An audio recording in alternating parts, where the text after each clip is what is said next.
Today's episode of the Counselling Tutor Podcast is sponsored by Web Healer. You're a counsellor in private practice and you need a website, or you've got an existing website which you need help with. Web Healer are offering Counselling Tutor Podcast listeners, that's you, £100 off the cost of a website design and build. Now, Web Healers specialize in websites for counselors and psychotherapists. It's what they do. And the Web Healer team provide a completely non-technical, done-for-you solution, leaving you to focus your time on your clients. Operating for 20 years, Web Healer are a trusted resource amongst counselors when it comes to getting your practice online. So get the package details and claim your £100 off coupon for your new website by going to counsellingtutor.com/website. That's counsellingtutor.com/website. Hi, I'm Rory and welcome to episode 309 of the Counselling Tutor Podcast. In this episode, I'm delighted to catch up with Amy Peters, who is a lead counsellor and founder of Newgate Counselling, a neurodivergent therapy service. She's professionally accredited member of the National Counselling and Psychotherapeutic Society, Level 4 Diploma in Counselling, has a QLS Level 6 Child Counselling Certificate, and has undertaken Rewind therapy training for post-traumatic stress and trauma. And today, Amy is going to talk about a lecture she has delivered for the Counsellor CPD Library called Exploring Neurodivergence Creatively. So with that said, let's get on with today's episode.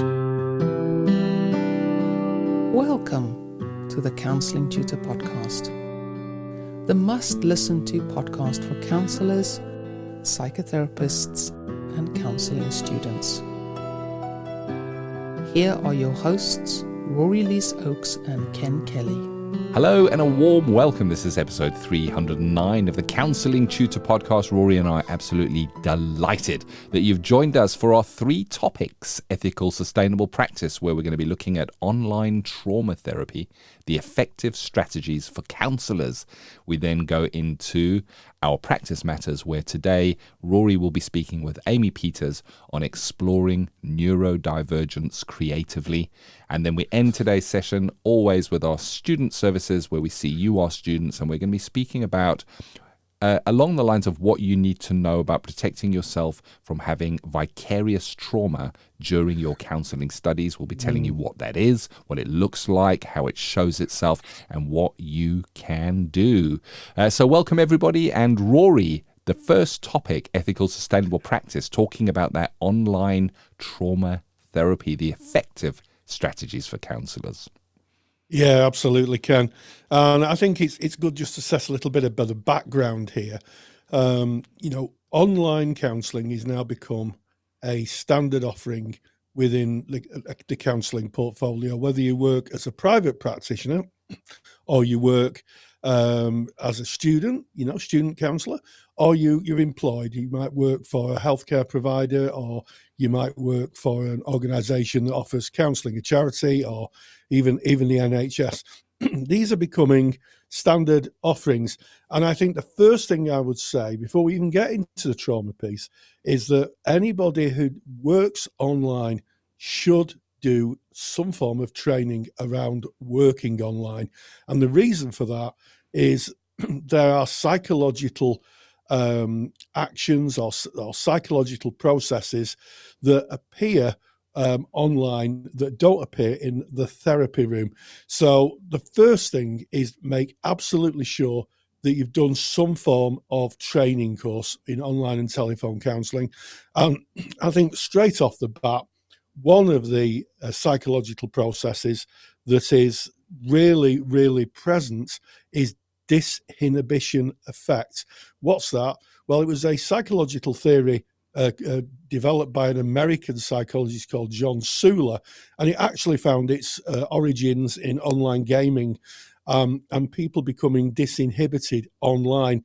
And now we see that in quite a few areas of online activity, such as posting on social media posts where people say things they wouldn't usually say or act in ways they wouldn't usually act online that they wouldn't do face to face.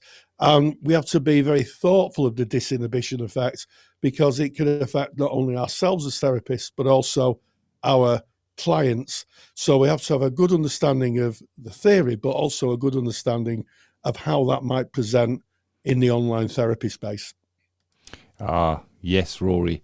And, you're speaking about disinhibition effect. If you want to delve a little bit deeper into that, we'll pop a link in the show notes, because did a whole podcast where we really dived into that disinhibition effect. But I just want to echo what you said, Rory, around the importance of training and undertaking a dedicated online and telephone counseling course. And this is not just us that think this. If you look to your ethical body, no matter where you are in the world, I'm almost willing to bet that they're going to have suggestions that you do not work online until you've done adequate training in that. And certainly here in the United Kingdom, there is even a framework that governs how we work and interact online. And the British Association of Counselling Psychotherapists, BACP, have a curriculum of what should be covered to give you the competencies you need to work online. We built a course for online working, online and telephone working. It's a certificate in online and telephone working. You built that, Rory, and we built that because there is this need to do this training, and there is maybe the thought that you take what you do in a face-to-face setting that you learnt when you were doing your formal training and apply that online, and there are areas that can trip you up and end up potentially not serving our clients to the point that it can be damaging in the relationship. And if we don't know, well, you don't know what you don't know. And that's why that training is so important. If you're interested in that, go to counsellingtutor.com. You can have a look at our certificate training. We've made it really low cost so that it is accessible to all, because there's a great need and more people are turning to online. Rory, you mentioned John Sula, his disinhibition effect. I can't say it, but I can definitely. I know what it is, though. And how that shows itself online. And one of the thoughts I have on that is, you see it in online dating apps. I've never used them. I'm very glad to say, not of the ilk of the online dating app users, but you swipe left if you think the person's not for you, and right if you think they are. I don't know if I've got that right, so no letters, please. It might be the other way around. I don't know. But I wonder if you'd be able to do that in person. Would you be able to swipe someone left or say, no, not you, maybe you, not you? We wouldn't do that in person. And that just shows how our activity online, when there's that feeling of an anonymity, changes how we act and behave. And it changes how your client acts and behaves and how they will show up. Understanding that in depth, how it shows itself and what you can do to kind of work with that, so much important. Now, we're speaking about the topic of online trauma therapy, and we need to understand these kind of the psychology behind it first, and that's why we're laying this groundwork. And the next one is the black hole effect, also from John Schuler, where he speaks about in a face-to-face setting, I'm in the same room as you, when we come to the end of a session, you're going to stand up and you're going to leave and you're going to go away, and that is expected. And if you're angry in the session as a client and you don't want to be there anymore, then you've got to say, well, I'm leaving now, and you're going to stand up and walk out and storm out. But at least I know what happened as the therapist. Black hole effect is what happens if the client disappears, just gone. Because think about it, online, being in the room and not being in the room is the click of a mouse, and it happens within a second. What happens if the client goes away? Where does that leave you feeling? What have I done? It may have been their internet. It may have been their choice. We don't know. What happens if the client's counselor suddenly disappears? I'm having bad internet this morning, Rory, as we're making this recording. I might disappear at any time, but we have an agreement in place of what happens if that does happen. I'm going to get back in touch with you. We're going to get back together and continue this podcast. So the black hole effect is recognizing that it can abruptly end. It can leave you and the client with a lot of feelings around that that are unresolved, because when the person's gone, they're gone. and what is the plan around that? So these are the kind of foundations. And of course, we wouldn't be able to lay the foundations without speaking, Rory, about fantasy attachment as well. Yes, it's an interesting idea, fantasy attachment, and I think it possibly points towards those who work on the phone, because you can only hear a voice at the other end of the telephone. And sometimes what can happen is that clients can build a fantasy of who you are, and there may be some transference in that.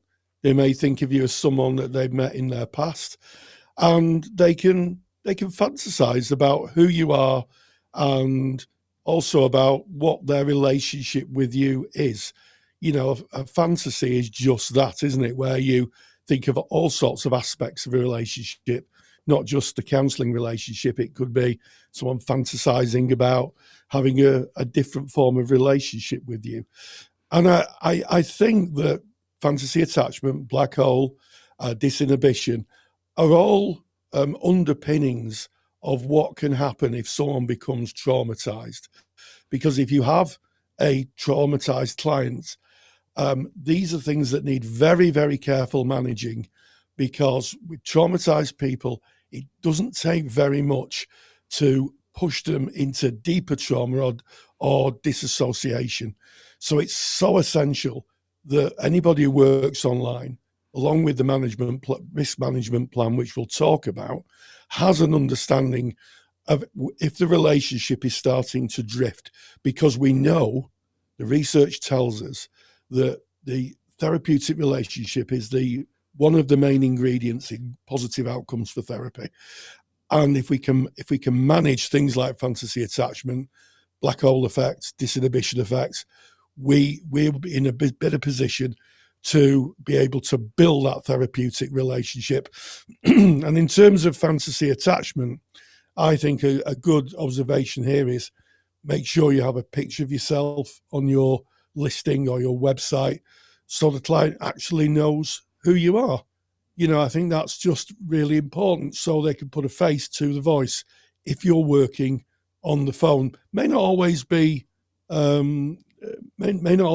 achievable if you're working for an organization, but this disconnect that can happen with fantasy can really leak in to disassociation, and before you know it, you might have a disassociated client on the other end of the phone or the other end of the video cam. 100%, Rory. And when you're speaking about that phenomena, fantasy attachment, I'm reminded of my own life, where I would listen to the radio a lot. When I was driving, I would always listen to the drive time. And then one day I came upon a picture of the DJ that I'd been listening to probably for years. And I said, he doesn't look like he sounds. There it is. It is. That's fantasy attachment, because I'd made a picture of what this person is. And I wonder how many people might be listening to this that have maybe listened to the Counselling Tutor podcast for some time that have never seen either Rory or myself. I wonder if you went to counsellingtutor.com, click on our About page, we've got our pictures there. Have a look. Do we look like we sound? Or maybe you do know us. You know, that makes it a little bit different. But like you say, Rory, having who you are and what you look like, specifically if working on phone or via text or email, really, really important. So the person has the reality and at least an anchor of who you might be. And then, of course, risk management. This is crucial. It's crucial to develop a robust risk management plan, which includes gathering comprehensive client information, having clear emergency procedures. We're talking about trauma here.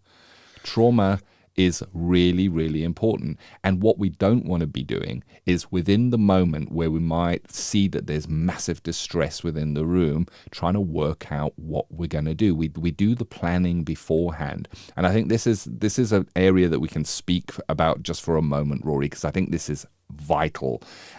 You would, of course, get your client information when working online, but you're also going to get your client's location. Now, if somebody is coming to you face-to-face in the room and sitting down, it may be you have no need to have their home address for any reason.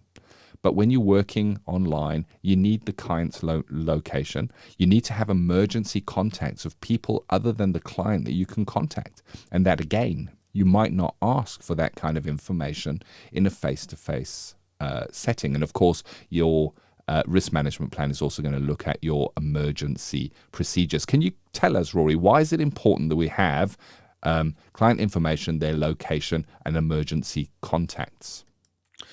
Well, first of all, if you're in a therapy room and someone becomes unwell, physically unwell, so say someone has an epileptic fit, or someone has a heart attack, or someone just becomes really, really unwell, what one would do, certainly here in the UK, is we'd dial 999 and we'd ask for an ambulance and medical assistance.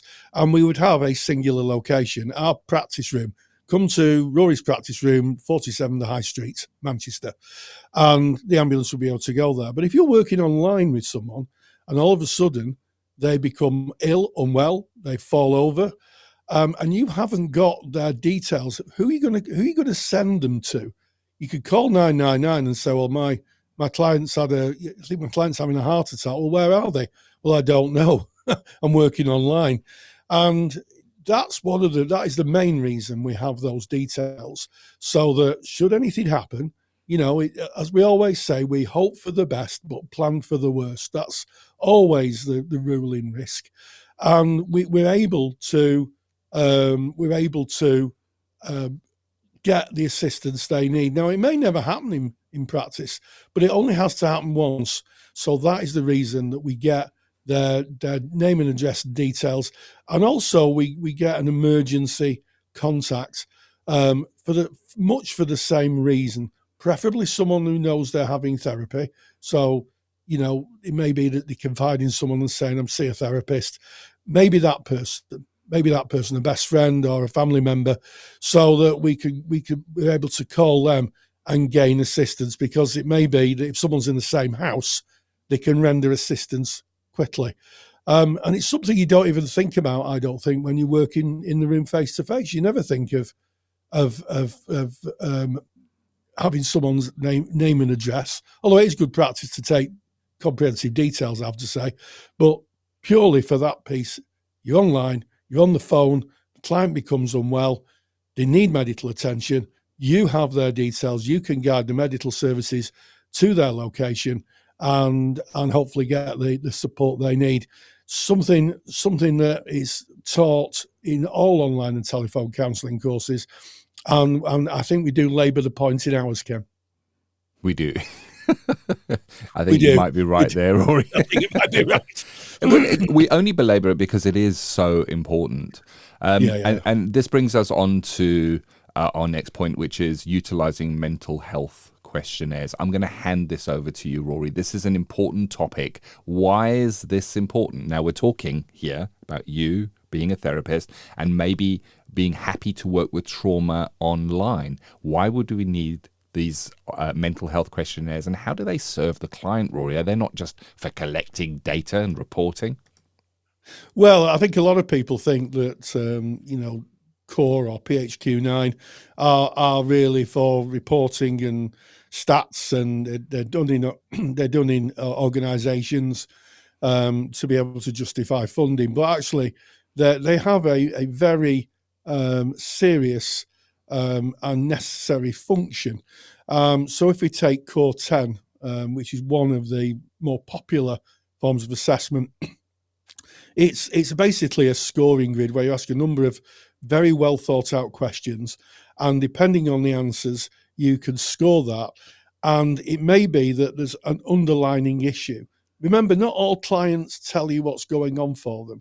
Some clients may not want to voice what's going on. But by using the questionnaire and using the scores from it, you could look at it and you can say, well, it looks to me like, from what you've said and your responses, that you're slightly depressed at the moment, slightly anxious. And it might be the client goes, yes, that's exactly it. So that's very useful, and also kind of useful to use through the arc of therapy to see where the client is. You can use the questionnaire again, and it may be as they're getting through the arc of therapy, they find that things get better. It's an evidence base for the client to see that they've answered questions, and actually the questions that they've been asked to answer are showing them they're feeling better. It kind of reinforces the therapy. Now, when we get into things like PHQ-9, and I want people to really listen to this. Sound like an ex-tutor now, don't I? Is that there's a risk assessment for suicidal ideation in that, and we can no longer have low, medium, and high risk for suicide.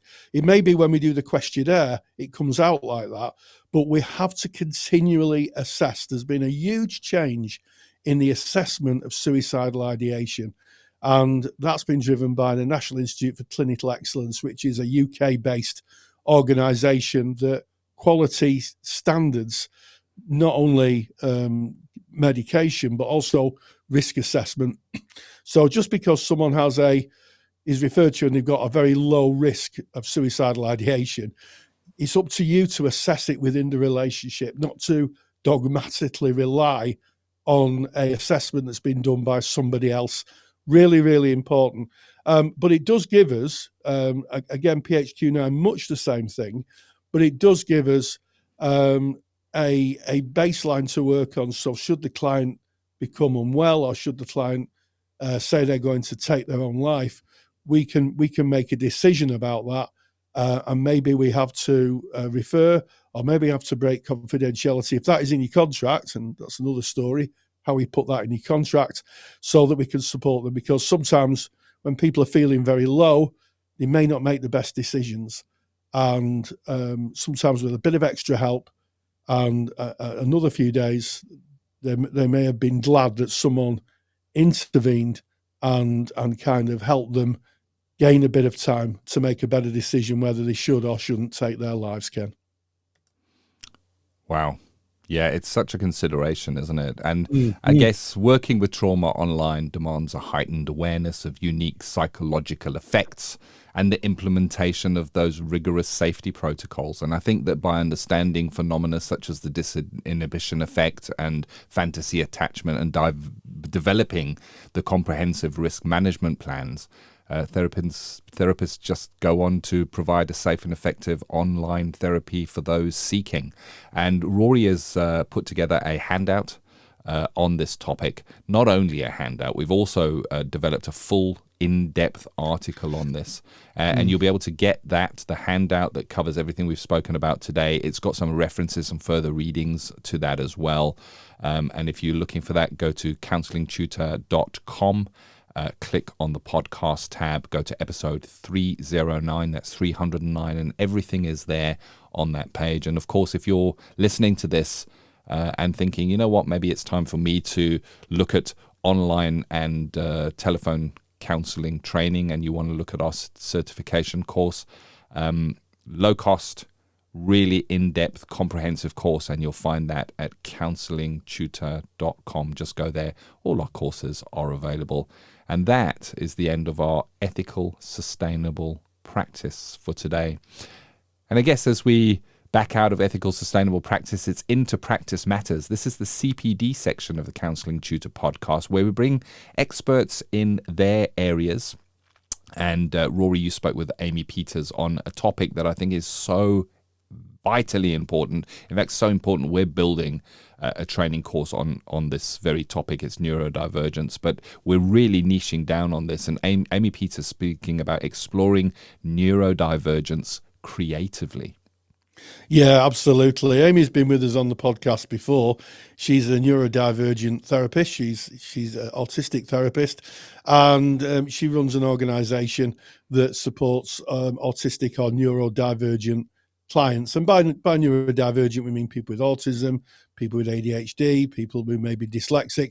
There's quite a big umbrella of neurodivergence, and I guess it's becoming an emerging identity for people, because until it was given a name and people came together to explore it, it was such a different there's different presentations that people didn't really know why they felt so different. And now we know that not everybody's brain is I guess wired up in the same way. We have a kind of difference in the way we're wired up, and with that, we can bring different things to our lives. So I spoke with Amy Peters, who is very, very knowledgeable about how we explore the work with neurodivergent clients in a creative way. And this is what she had to say. Practice Matters is proudly sponsored by the Counsellor CPD Library. To access top quality, relevant continuing professional development for your practice that you can do at a time that suits you, and all for less than the price of a cup of coffee, visit counsellingtutor.com. So neurodivergence seems to be the topic of conversation for most therapists now.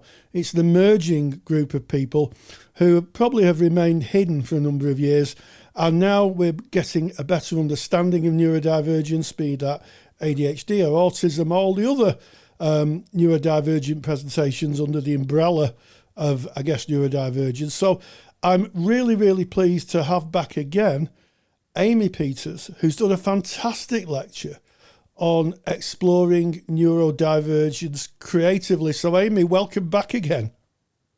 Hello, Rory. Thanks for having me back. So can you briefly explain what neurodivergence is and why exploring it creatively is important? Absolutely.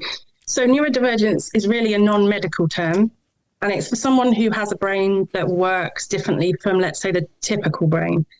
And as you said in your intro, it encompasses a broad range of experiences. So autism and ADHD would be examples, but as would Tourette's, dyspraxia, dyslexia, dyscalculia, and also things like PTSD and epilepsy would be under there too. So it's really anyone who perceives the world in a different way to that which is seen as the kind of expected norm or typical way could be seen as neurodivergent. And I think the importance of exploring neurodivergence creatively, particularly in our work as counsellors, there's often this stereotype, I think, that neurodivergent people, particularly autistic people actually, aren't very creative or perhaps have very kind of fixed mindsets.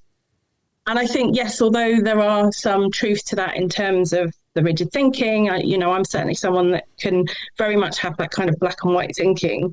It isn't true that we're not creative at all. And many neurodivergent people can think outside the box, have brilliant creative minds, have lots of ideas, can be really, really visual. And I think so as counsellors, we can really collaborate with clients to utilise that kind of creativity in our work with them.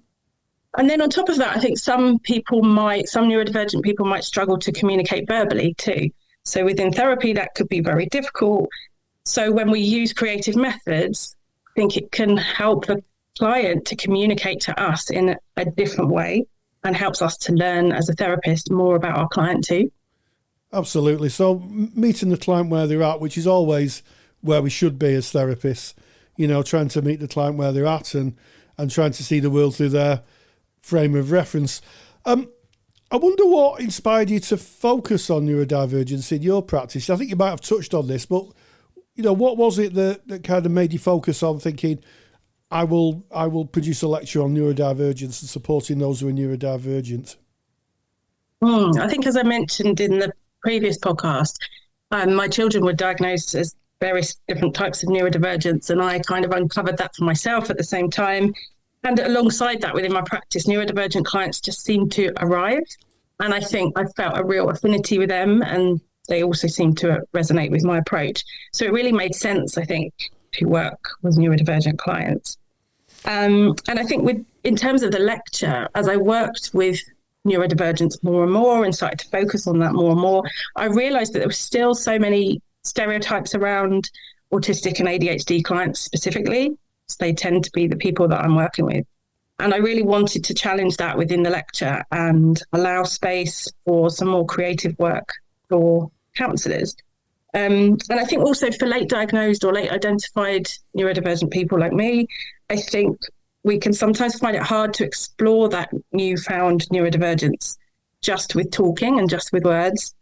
And there's likely a lot that's been suppressed for us over the years as well. So being creative, I think, really helps with that. Yeah, so, methods like art, music and writing, are those useful ways of kind of helping someone explore their neurodivergent experiences? Absolutely. And I think what they do, those creative methods bring the unconscious forward and really can help a client with their self-awareness. And obviously within therapy, that's really key. I think also there can be communication differences between a therapist and a client sometimes. So whether that's a neurotypical therapist and a neurodivergent client, but equally, even if we're both neurodivergent, there's likely to be some communication differences. And so that art, that music, games can kind of transcend that, I think. And I don't think it's just art and music and games and so on, as I was saying. So I created some therapy cards a couple of years ago, and they're called Neuro Cards, and they were around a way to explore neurodivergent traits in a really kind of non-pathologizing way.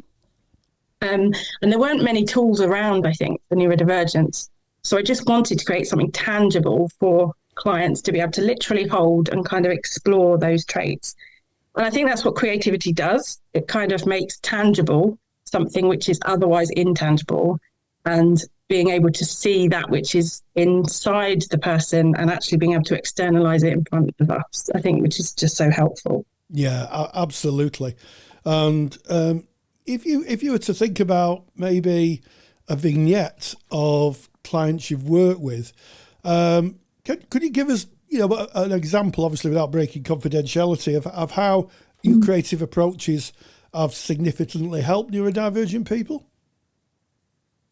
Yes, so I think one of the most interesting things is being able to use the client's passions and interests within the therapy room.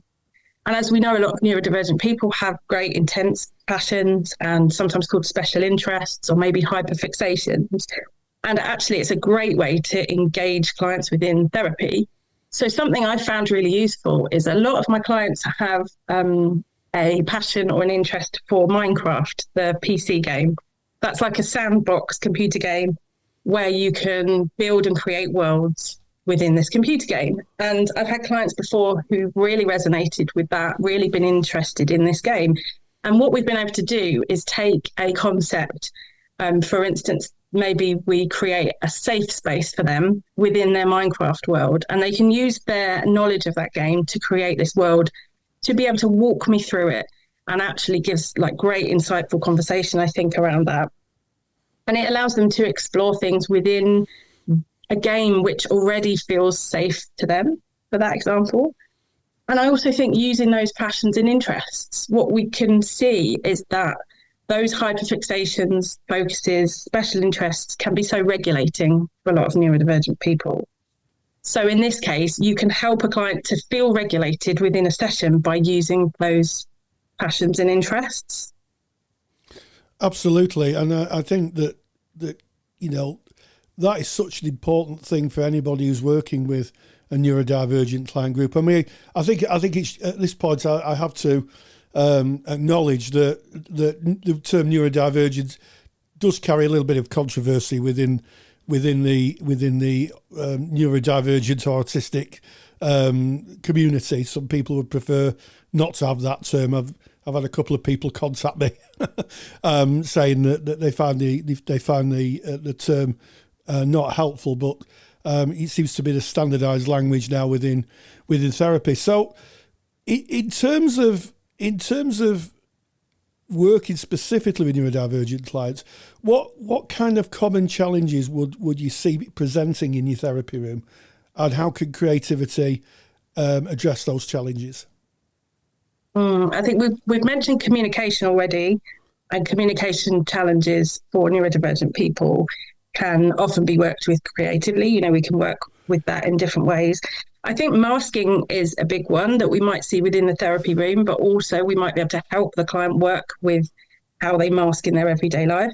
So masking is really us hiding our neurodivergent self in order to fit into what is essentially a neurotypical world. And so if we take, say, a late diagnosed adult like myself, like maybe we've masked for years and years, so there's a lot of suppression, there's a lot of things to be uncovered there. And I think learning about yourself in therapy as a client, you can use those creative ways to externalize something that's been suppressed for so long and hidden from the self. So something I like to do is use the sand tray a lot. So I might use the sand tray with pebbles or with characters, for example, and you can look at masking within that sand tray. So maybe what are the client's feelings around the mask, what's behind the mask, what are their feelings towards the mask. All of those kind of things can be really helpful. Or we might use nesting dolls or something to look at the layers of masking that someone has, or perhaps some artwork or Play-Doh. Make a Play-Doh model of the mask, for example. So that, like, just one example of how you can take something which actually is difficult for someone who's neurodivergent and actually be able to work with it creatively to give them more insights and increase that self-awareness again. Yeah, did I hear you say nesting goals? Did I hear you say that, or was it another word? Nesting dolls, like Russian dolls, like nesting dolls. The ones that fit inside.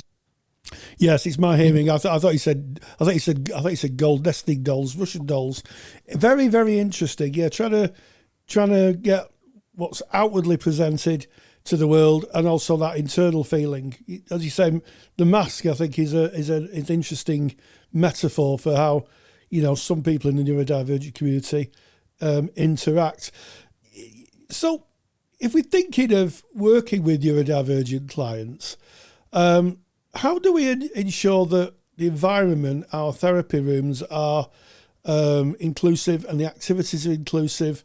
And also, how do we address the challenges that neurodivergent clients may face on a day-to-day basis?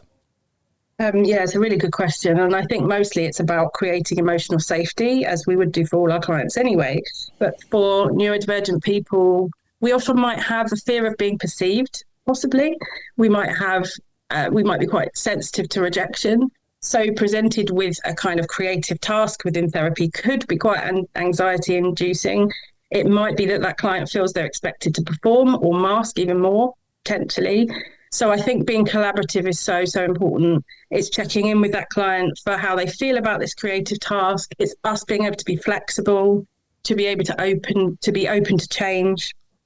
And I think reviewing with the client and checking in with things like sensory considerations. So I mentioned sand tray earlier, but actually checking in with that client, what's it like to work with sand for you? Is the texture okay for you? Do we need to adapt this? Can we just use the tabletop instead of the sand? Those kind of things. We might be thinking about other adaptations that we need to make within therapy rooms. So it might be lighting changes. It might be using fidget toys, or perhaps having flexible seating options and things like that. Just really, as I said, collaborating with the client to make sure that emotional safety is there for them. Absolutely. And one of the things we do know, and that research has provided us with, is that neurodivergent individuals sometimes have co-occurring mental health issues like anxiety or depression. So how does engaging in this creative work impact on the mental health and well-being of neurodivergent individuals? I think for anyone, it can be quite hard to put thoughts or feelings down into words, whether that's written words or whether we're speaking to someone about it. And I think creative activities allow us to get some of this out in different ways. For neurodivergent people, some of us might have alexithymia, which is like the difficulty in identifying and naming emotions. And we might also have a difficulty with our sense of our interoceptive sense. So our sense of what's going on in our body, for example. And that can make it that much more difficult to think about our emotions, to explore them, to be able to ask for what we need and identify our needs. So I think if we can use creative methods as counsellors to help those clients express that emotion, then we can really improve their connection to self. I think that's a really important thing. And also, I think it can just be an outlet for when we're overstimulated, we're overwhelmed, maybe with the sensory experience going on. Creative things can be a really grounding experience and a bit of relief and a bit of time out, I think, from racing thoughts, from anxiety, from whatever else is going on in that day-to-day life, and can really help with being able to regulate yourself emotionally, I think. Absolutely. And finally, what do you hope that those who watch your lecture may take away from it? I really hope that people that watch the lecture will maybe challenge a few of the stereotypes that they might hold around neurodivergent clients. but also really that they will be able to take away some practical tools to work with their own neurodivergent clients and ultimately just feel much more confident about working creatively with this client group, because it can be such a rewarding experience, I think, for both parties. Absolutely. Exploring neurodivergence creatively is in the Counselling Tutor CPD library. It's available to watch. And it just remains for me to say, Amy Peters, thank you so much for joining us. Massive thank you to you, Rory, for holding the important conversations, and of course for our repeat guest, Amy Peters, exploring neurodivergence creatively. We now move on to Student Services. Student Services is sponsored by Counselling Skills Academy. Can't tell you how many times Rory and I have heard counselling students say that learning skills and knowing that they're using them effectively is really, really challenging. The reason for this is because we don't get to see another counsellor using skills in a real live session. In reality, this means that we're asked to learn something that we can never see demonstrated in a real setting, and it's no wonder that many of us are left feeling unsure. If you want to see counselling skills used in real sessions by qualified therapists, so this is real sessions, real presentations, and real use of skills, then go to counselingskillsacademy.com. There's some free videos on skills, including a full live session that you can have a look at. Gain the competence and the confidence of knowing you're using your counselling skills effectively. Just visit counselingskillsacademy.com. Today in Student Services, we're going to be following up on our last episode. We're going to be speaking about vicarious trauma, what that is, where you might see that during your counselling studies. And this is a big call out and reminder. Anybody that is listening to this podcast or watching this podcast in real time, then the actual live lecture, which is free to attend for all students, is available tomorrow. Now, if you're listening in the future and you've missed it, it's okay. You can still use the same link I'm going to share with you now, and you'll be able to watch the replay. And the link is counselingtutor.com/live. That's LIVE live. That's going to take you to the lecture that Rory is delivering live on trauma, what a counselling student needs to know.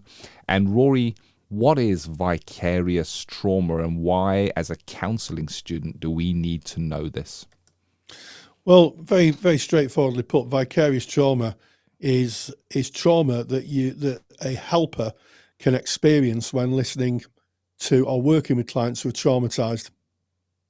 So in every walk of life, in certainly in professional services, in emergency services, they'll be going to very traumatic incidents where people maybe hurt or unwell, or, bomb incidents or plane crashes. I don't want to trigger anybody listening to the podcast. But also, just generally, if you're a therapist, you hear some very difficult stories that people tell of their lives. And what can happen is those stories can stick with you and traumatize you. It's a form of secondary trauma, vicarious by association, I think is probably the best way to describe it. Trauma by association. And it's quite interesting. When I did my research as a student, as an undergraduate, I did it on post-traumatic stress, and I studied the incident in Bhopal in India, the Union Carbide factory. It was a battery factory that had a terrible fire and explosion. And it did two things. First of all, it identified that anybody can get post-traumatic stress. And also there was a lot of vicarious trauma. So families of those affected, people in the area who weren't even involved in the explosion, they became traumatized. So trauma by association. And in terms of the student experience, even as students in skills practice, you may hear someone who talks about something that's very, very difficult, and you might find yourself, not being able to get to sleep, maybe imagining what's happened to this person, and maybe being a bit fearful, that this could happen to you. And that, Ken, would be vicarious trauma, and it can happen at any stage of training.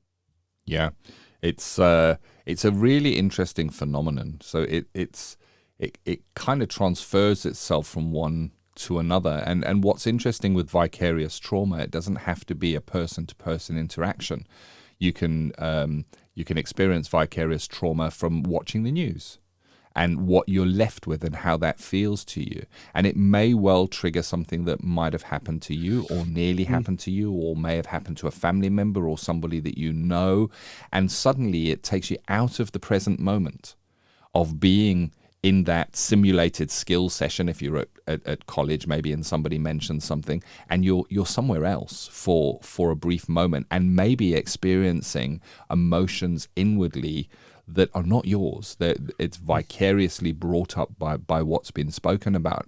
And as we spoke in our last episode, and of course you can go and listen to that, it's 308, just go to Counselling Tutor, click on the podcast, and you can listen to it. We were speaking about how trauma is not always some incredibly tragic event that has happened.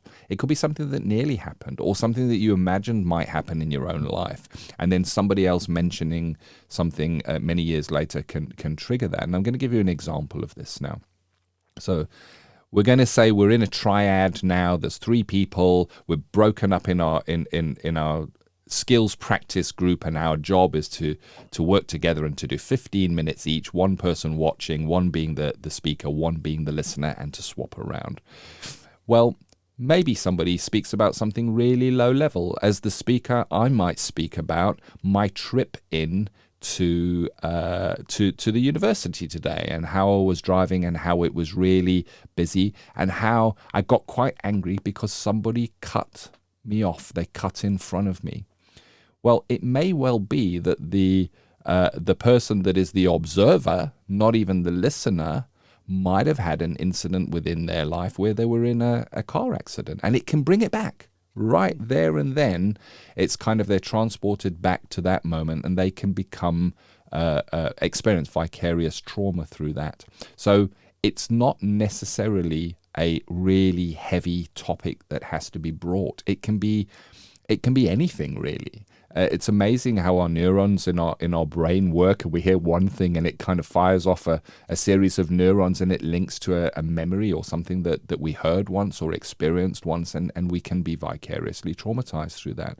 And of course, we can see that in the clients. If you are maybe in placement practice and you're seeing clients, they can be vicariously traumatized by what's going on in their family, to their family members. They may even be bringing that to counseling with their troubles with what is happening to someone else, maybe a friend or something like that. So understanding what it is, I think, is a very good starting point. And of course, we want to watch out for ourselves as the carers, and including while we're studying, that we don't experience that ourselves, or if we recognize that might be playing out in somebody else in our skills group, or personal development group, or just a classroom discussion. It can show itself in so many ways that we're maybe able to identify that and label it as vicarious trauma. We wouldn't say that out loud, but to identify it. And then what might we do, Rory? So if it was myself and I'm the observer in this triad, and somebody speaks about being cut off and being angry on the way to work, and I'm now taken back to a time where maybe I was in an accident and I'm feeling that, what might we do?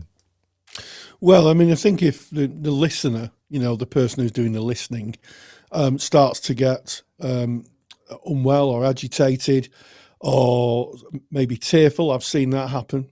I've seen that people have been listening to someone's story and all of a sudden they become very tearful, and they look like they're actually there. I think we've all witnessed a person who's talking about something, and you can see that they're literally there. They're experiencing it as if they were there. And the same thing can happen with someone who's listening. That's the vicarious element. And what you can do is remind that person that they're safe. That's the first thing. Because when people start to go into a cycle of trauma, what usually happens is they're transported into the past. Now, in case of vicarious trauma, it's a imagination of what's happened. So they're not experienced it themselves, maybe, or they may experience something like that, but almost certainly they'll be catapulted into the past. So it's really essential to try and bring the person into the here and now. And you can do that a number of ways. Just have a bit of a chat and say, are you okay? You look a little bit disconnected. Do you know where you are? I mean, it might sound a very strange thing to ask, but sometimes just asking that question engages the top of the brain, and will bring that person back into the here and now. And of course, if someone is quite unwell with it, there's a couple of things you could do. You could ask them to look at an object in a room, explain what the object looks like, what it sounds like. You can point to a chair and say, tell me about that chair. Tell me what would happen in that chair. So you're taking people out of the past. And also you could do something call it square breathing, where you ask the person to inhale, count to 4, exhale, count to 4, inhale, count to 4, exhale, count to 4. And that steadies the nervous system. It kind of arrests the body going into a traumatic cycle. And of course, if you are a student, get the assistance of the tutor if someone is really unwell. Sometimes just asking someone to go for a walk down the corridor can do it, because they're engaging other parts of the body. So one of the things I'd used in my therapy room was if a client was struggling, I'd get them to tap their hands maybe, or stamp the feet, so that, again, that top brain starts to work and starts to lift them out of the part of the brain where the trauma is. Or you could do something called a butterfly hug. You cross your arms, I'm doing this now, and put your palms onto your chest and just kind of tap your body. You can hear me tapping on the mic. I can hear that. And again, what happens is it arrests the physiological parts of the body that go into trauma. It kind of just settles them and quietens them down.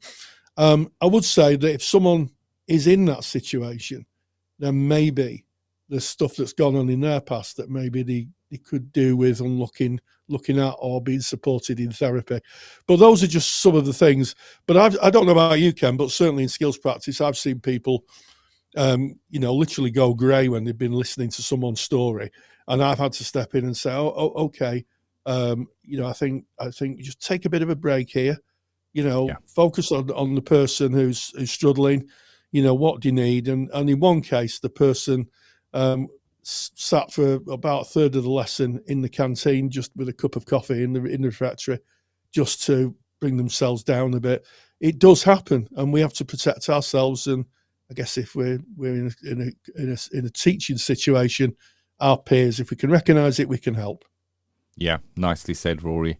And so you spoke there about square breathing, butterfly hug, describing something in the room. These are all grounding techniques, and they are covered in detail in episode 308, last week's episode of the Counselling Tutor Podcast. You can find that on the counsellingtutor.com website or on your favourite podcast app.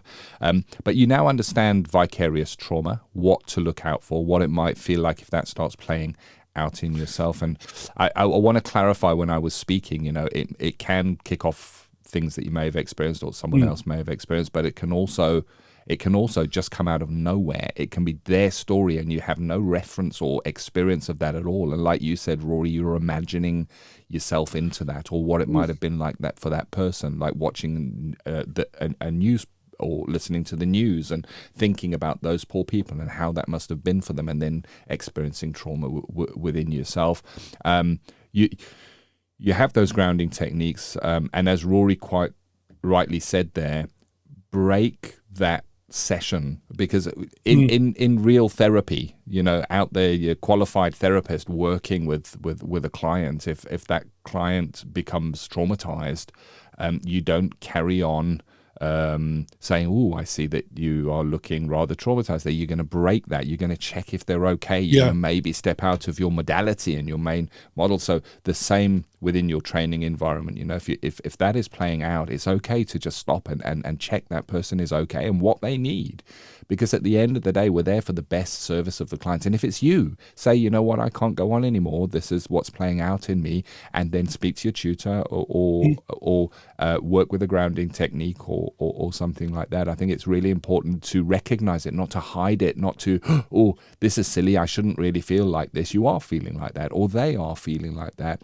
And we respect those feelings and work with them as best we can. And, Absolutely. Yeah, and we don't want to go too deep into working with trauma in this section, because it really is student services. It's for you, our students, and the truth is, trauma is a specialist training, and as we said in last week's episode, not always taught at any great level within counselling training. We do have a trauma-informed practice certificate and trauma-informed practice course. It is for qualified therapists, so if you're kind of getting to graduation, you might want to look that out. And Rory, what is the stance on the trauma-informed training course, maybe for a student that might be in placement? Is it appropriate, or should they wait until they have their certificate before undertaking that next level of training? Well, I've got two thoughts there. And the first thought, just to link to what you said earlier, Ken, is about empathy. So, when we work with clients, we work in an empathic way, work in their frame of reference. But as we always used to say in my training groups, try and put yourself in someone else's shoes, but leave your socks on, and leave enough of yourself to be able to come back from the client's story and reintegrate with self. That's really, really important. Now, in terms of the stance, I think that if somebody is at the end of their level 4 or degree training, we know it's not taught to any great depth in trainings. I'm sure there are some courses that cover it, but our research would say that about 93% of those who attend a practice-based counselling course to become counsellors don't have any meaningful training on trauma. So I think if you are at the end of your training, or maybe you're in placement, I think it's really useful to be able to access this information, because trauma is being seen more and more in student placements. Used to be that you didn't see very much because there was triage. The practice manager would triage people and put the people with traumatic experiences to a more experienced therapist. What we're understanding now is that trauma isn't about war or very serious threats to life. It can be about everyday experiences where someone feels threatened and they just can't get that out of their head. Number of things you can do. Number one, counsellingtutor.com/live. That's going to give you access to the live lecture delivered by Rory. Trauma, what a counselling student needs to know. It's comprehensive. There are handouts with that. There's additional reference material. You get hours of additional reference material from that lecture as well that are available to you. It's really, really worth going and having a look at that. That's counsellingtutor.com/live, LIVE.